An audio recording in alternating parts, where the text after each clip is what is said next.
दोस्तों Donald Trump ने एक ऐसी स्पीच दे डाली है एआई समिट के अंदर जो सुनकर आप हैरान रह जाओगे। दरअसल उन्होंने कहा है कि अमेरिकन कंपनीज चाइना में अपनी फैक्ट्री बनाती है, इंडियन लोगों को वो हायर करके अमेरिका बुला लेती है। ये अब नहीं चलेगा, वो दिन चले गए हैं। अब अमेरिकन फर्स्ट पॉलिसी को अपनाना पड़ेगा, अमेरिकन वर्कर्स को इग्नोर नहीं करना पड़ेगा। यहाँ पर कुल मिलाकर 3 पॉलिसीज को लागू किया गया है। पहली पॉलिसी अमेरिकन फर्स्ट पॉलिसी, दूसरी पॉलिसी है कुछ एग्जीक्यूटिव ऑर्डर साइन किए गए हैं जिसके अंदर कुछ 3 चीज़ें हैं, जिसमें एआई डेटा सेंटर यहाँ पर फास्ट अप्रूवल मिल जाएगा जो भी तैयार किए जाएंगे। इसी के साथ साथ अपने अलायंस को, जो अलायंस कंट्रीज़ हैं उनको एआई हार्डवेयर प्रोवाइड करना होगा, सॉफ्टवेयर एक्सपोर्ट करना होगा। और इसी के साथ साथ वोक एआई मॉडल को भी बैन किया जाएगा, जो कि कई सारे ऐसे मॉडल हैं जो कि थोड़ी सी बायस्ड हैं, उनकी आइडियोलॉजी थोड़ी सी लिबरल है, तो उनको फेडरल कॉन्ट्रैक्ट नहीं दिए जाएंगे। और इसी के साथ साथ एक तीसरी पॉलिसी है जो कि बाइडेन एरा रूल है, वो हटाने का भी इन्होंने वादा किया है, जो कि एआई को लेके और इसी के साथ साथ अमेरिकन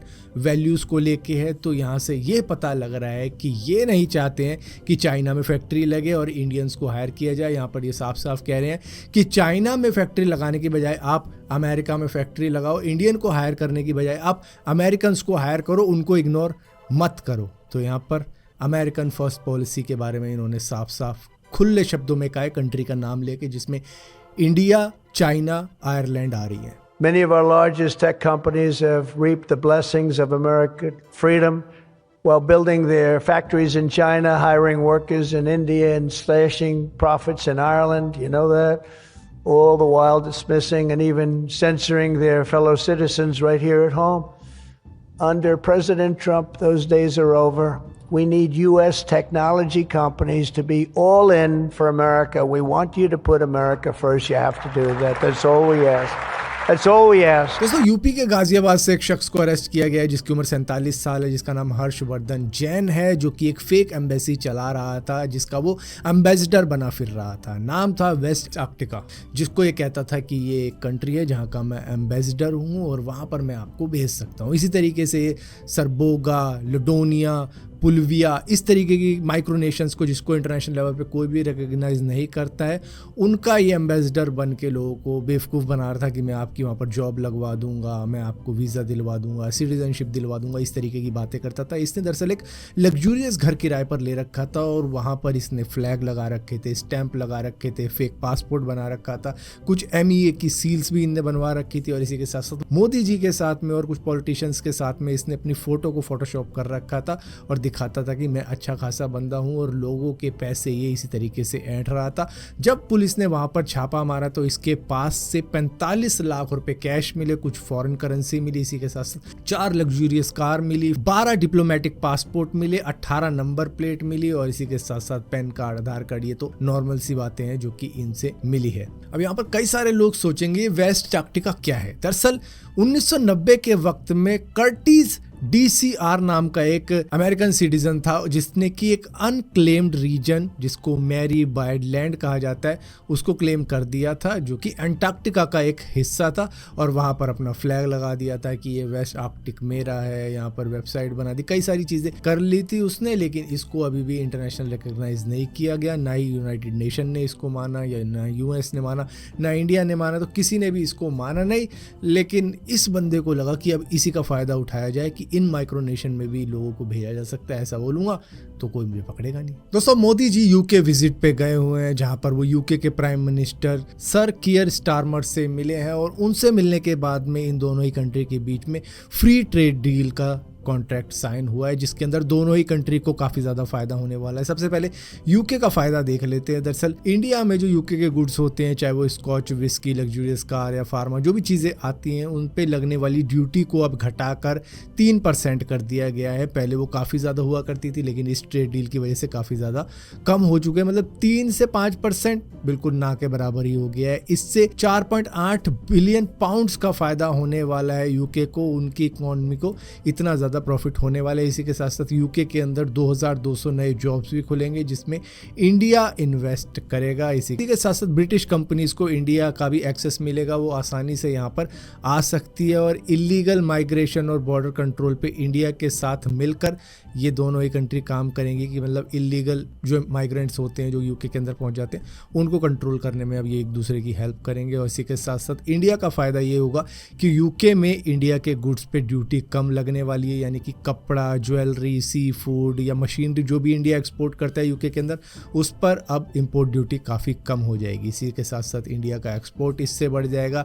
इंडियन वर्कर को भी वीज़ा मिलने में आसानी होगी जो कि स्किल्ड वर्कर हैं, चाहे वो IT सेक्टर से आते हो, चाहे वो हेल्थ केयर इंडस्ट्री से आते हो या फिर दूसरी इंडस्ट्री से आते हो, उनको वीज़ा मिलने में आसानी होगी अगर वो स्किल्ड वर्कर हैं। इसी के साथ साथ इंडियन कंपनीज़ अब यूके के अंदर भी ईजिली एक्सपेंड कर पाएंगी और इन दोनों एक कंट्री को अब एक दूसरे से काफ़ी ज़्यादा फायदा होगा इस फ्री ट्रेड डील करने के बाद में। दोस्तों 1 अगस्त से UPI के अंदर कुछ चेंजेस आने जा रहे हैं, चाहे वो फ़ोन पे हो, गूगल पे हो, पेटीएम हो या भीम ऐप हो या फिर आपके कोई बैंक की एप्लीकेशन हो, इसके अंदर चेंजेस कुछ आने जा रहे हैं। लेकिन आपको लगेगा क्या चेंजेस है, इससे तो मुझे कुछ फ़र्क भी नहीं पड़ने वाला। दरअसल आप अपने बैलेंस को अगर UPI एप्लीकेशन से चेक करते हो तो एक दिन में 50 बार से ज़्यादा बार नहीं चेक कर पाओगे। तो कौन करता है 50 बार, पहली बात तो ये। दूसरी चीज़ ये है कि आप अपने लिंक्ड बैंक अकाउंट को, जो कि मतलब एक मोबाइल नंबर पे मान लो 3 बैंक अकाउंट लिंक है आपके, तो उस पूरी लिस्ट को देखना चाह रहे हो तो 25 बार एक दिन में ही देख पाओगे। इसी के साथ साथ जो ऑटोमेटिक सब्सक्रिप्शन है जो कि ऑटोमेटिकली कट जाते हैं वो भैया सुबह के 10 बजे से पहले कटेंगे, दोपहर के 1 से 5 बजे के बीच में कटेंगे या फिर रात के 9:30 बजे के बाद में कटेंगे। तो ये जो सब्सक्रिप्शन है जिसमें मतलब ऑटो पे होता है वो इसी टाइम के बीच में कटेंगे, वरना थोड़ा डिले आपको देखने को मिल जाएगा। ये चीज़ें इसलिए की जा रही है ताकि UPI की जो ट्रांजैक्शन है, UPI को फास्ट पेस बनाया जा सके।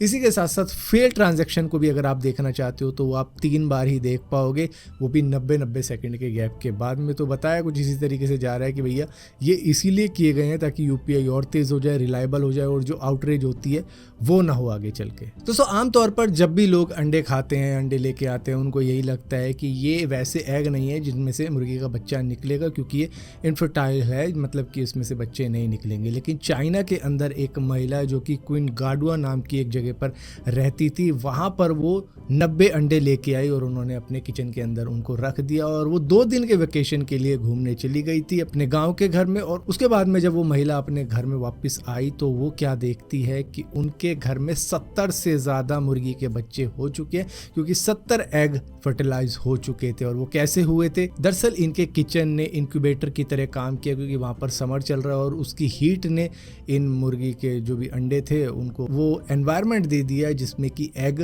पूरी तरीके से बच्चा बन जाए। तो वो मुर्गी के बच्चे बने और उसमें से निकले, जिसके बाद में इस महिला ने उन सभी मुर्गी के बच्चों को एक ब्लैंकेट के अंदर रखा और उसके बाद में उनको राइस वाइस खिलाया। सिर्फ 2 चिकन के बच्चे उन्होंने अपने घर में रखे और बाकी के सारे उन्होंने अपने गाँव के घर में भेज दिए। तो वर्ल्ड चैंपियनशिप ऑफ लेजेंड्स से तो इंडिया और पाकिस्तान का मैच हटा दिया गया, लेकिन अब यहाँ पर ये सुनने को मिल रहा है कि एशिया कप 2025 के अंदर इंडिया वर्सेस पाकिस्तान का मैच होगा क्योंकि यहाँ पर BCCI ने कंफर्म किया है कि एशिया कप 2025 सितंबर में खेला जाएगा UAE के अंदर और T20 फॉर्मेट के अंदर खेला जाएगा, जिसके अंदर इंडिया, पाकिस्तान, बांग्लादेश, अफगानिस्तान और भी टीम हो सकती है। ये डिपेंड करेगा कि ये किन किन को सिलेक्ट कर रहे हैं और ये सेम ग्रुप के अंदर रख रहे हैं इंडिया और पाकिस्तान को, मतलब कि इन दोनों का मैच होगा। यहाँ पर पॉलिटिकल इश्यूज भी है, सिक्योरिटी का कंसर्न भी है और उन सब को लेके BCCI ने ACC के साथ में मीटिंग करी जिसमें सब कुछ क्लियर हो गया और ये मालूम चला कि भैया बस शेड्यूल फाइनल करना है और वेन्यू फाइनल करना है, बाकी सारी चीज़ें इन्होंने डन कर दी है कि इंडिया वर्सेस पाकिस्तान का मैच होगा। तो ये जो है चीज़ें, मतलब कभी कहते हैं बॉयकॉट करेंगे, कभी कहते हैं ये करेंगे, कभी वो करेंगे, ये करेंगे, इन द एंड इनको इंडिया और पाकिस्तान का मैच इसलिए रखवाना है क्योंकि पैसा बहुत आता है इसके अंदर। दोस्तों अमिताभ बच्चन के पास में रॉयल्स रॉयल्स फैंटम थी जिसको यूसुफ शेख, जो कि कर्नाटका के एक नेता भी हैं जिनको KGF बाबू के नाम से भी जाना जाता है, उन्होंने इसको परचेज़ कर लिया था। इसी के साथ साथ उन्होंने आमिर खान की रॉयल्स रॉयस घोस्ट भी परचेज़ कर ली थी। जिसके ऊपर अब 38,26,000 रुपए का फाइन लगाया गया है। दरअसल शरीफ ने बताया है कि उन्होंने ओनरशिप अभी तक ट्रांसफ़र नहीं करी है। ये गाड़ियाँ अभी भी अमिताभ बच्चन और आमिर खान के नाम पर ही हैं, जिनको कर्नाटका के अंदर चलाया जा रहा था और 2021 में बेचने के बावजूद भी मतलब काफ़ी सालों से, मतलब कि ऑलमोस्ट 4 सालों से ये चल रही थी कर्नाटका के अंदर, जिसके बाद में अब पता लगा है कि इनके ऊपर रोड टैक्स नहीं भरा गया, जो कि कर्नाटका के अंदर आने पर भरा जाना चाहिए था। क्योंकि जब भी किसी स्टेट में आप गाड़ी खरीदते हो और दूसरे स्टेट में उसको चलाते हो और 1 साल से ज़्यादा वहाँ पर रहकर चला रहे हो, लाइसेंस आपका दूसरे स्टेट का है, चला आप दूसरे स्टेट की गाड़ी रहे हो, तो उसके बाद में 1 साल के बाद में उसका रजिस्ट्रेशन होना ज़रूरी है जिस स्टेट में वो चल रही है। वो इस KGF बाबू ने नहीं करवाया था, जिसके बाद में रोल्स रॉयस फैंटम के ऊपर 18,53,000 का चालान हो गया और घोस्ट के ऊपर 19,73,000 रुपए का चालान हो गया, जिसकी वजह से इन टोटल ये चालान इतना भारी पड़ गया। हालांकि ये चालान गया तो आमिर खान और अमिताभ बच्चन के ही नाम पर है, लेकिन उन्होंने साफ साफ कह दिया गाड़ी तो हमने बेच दी थी, अब उसने ओनरशिप ट्रांसफ़र नहीं करी तो भाई हमारी गलती नहीं, तो हमें मत घसीटो इसमें।